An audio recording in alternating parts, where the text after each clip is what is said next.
3 مہینے ہونے والے تھے۔ علینا اپنے ہمجماعت زاہد کے ساتھ ایک کرائے کے مکان میں رہتی تھی۔ صبح دونوں اکٹھے یونیورسٹی جاتے اور اکٹھے ہی واپس آتے تھے۔ اس سے پہلے وہ اپنی یونیورسٹی کے گرلز ہاسٹل میں رہتی تھی، مگر زاہد کی محبت میں گرفتار ہو کر وہ نکاح کی بیوی کا کردار ادا کر رہی تھی، جیسے عام زبان میں گرل فرینڈ کہتے ہیں۔ علینا کے والدین نے کبھی سوچا بھی نہ ہوگا کہ جس بیٹی پر وہ بھروسہ کر رہے ہیں وہ انہی کے کمر میں ایک ایسے لڑکے کے لیے خنجر گھونپ رہی ہے جس سے ملے 6 مہینے بھی نہیں ہوئے تھے۔ روز رات کو زاہد کے دوست بھی مکان میں آ جاتے تھے اور علینا، جس نے کبھی اپنے بھائی کو پانی تک نہیں پکڑایا تھا، اور زاہد کے دوستوں کو سالن، روٹیاں اور چائے بنا کر دیتی تھی۔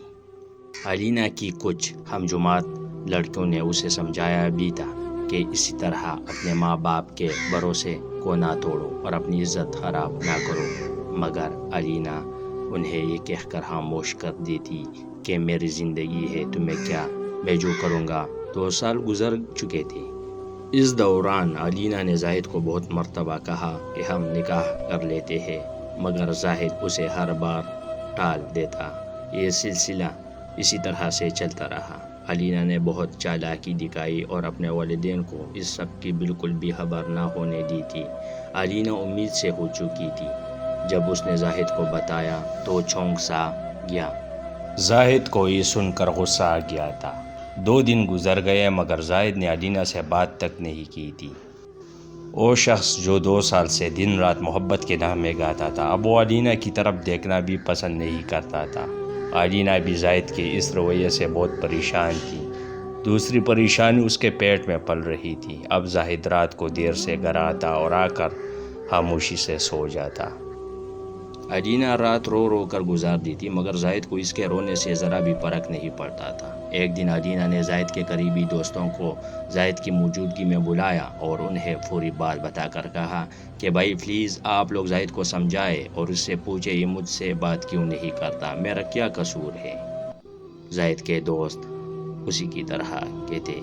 انہوں نے زاہد سے بات کرنا شروع کی۔ ایک دوست بولا کہ تم لوگ نکاح کیوں نہیں کر لیتے۔ علینا بولی میں نے بہت بار کہا ہے مگر یہ سنتے ہی نہیں۔ اس نے علینا سے کہا تم باہر چلی جاؤ، مجھے ان لوگوں سے کچھ بات کرنی ہے، اور اپنے دوستوں سے کہا مجھے پتہ ہے تم لوگ بھی میرے پیچھے کیا کیا کرتے ہو، لہٰذا میں اسے شادی نہیں کروں گا۔ یہ ساری باتیں علینا نے سن لی، اور ایک رات جب اس نے علینا سے کہا کہ چلو آج پھر حساب کتاب برابر کرتے ہیں، تو علینا نے مسکراتے ہوئے کہا ٹھیک ہے، اور اسے نہیں پتا تھا کہ اس کے ہاتھ میں چاقو ہے۔ اس نے چاقو اس کے سینے کے آر پار کر دیا اور وہ تڑپ تڑپ کر مر گیا۔ علینا نے کپڑے بدلے اور برقع پہن کر باہر نکل گئی۔ وہ خود سے باتیں کر رہی تھی اور اپنی قسمت کو کوس رہی تھی۔ اب اسے اپنی غلطیوں پر پچھتاوا ہو رہا تھا، مگر اب وہ اپنی غلطیاں سدھار نہیں سکتی تھی۔ اس نے خود سے کہا میرے ساتھ ٹھیک ہی ہوا، میرے جیسے کا انجام یہی ہونا تھا۔ میرے والدین نے مجھ پر بھروسہ کیا اور میں نے ایک اجنبی درندے کی خاطر اپنے باپ کا مان، بھائی کی عزت، ماں کا اعتبار اور اپنی آبرو سب لٹا دی۔ میرا یہی انجام ہونا تھا۔ نہیں بلکہ یہ بھی بہت کم ہے۔ یہ سوچتے ہوئے وہ مین روڈ پر چلنے والے تیز رفتار ٹرک کے سامنے کود پڑی اور اپنی جان گنوا دی۔ آج کل یونیورسٹیوں کی کمی اور میرٹ کی وجہ سے بچوں کو دوسرے شہروں میں تعلیم حاصل کرنے جانا پڑتا ہے اور گھر والوں سے دور ہاسٹل میں دن گزارنے پڑتے ہیں۔ اس طرح وہ گھریلو پابندیوں سے آزاد ہو جاتی ہے اور اس طرح کے راستوں پر چلنا شروع ہو جاتی ہے۔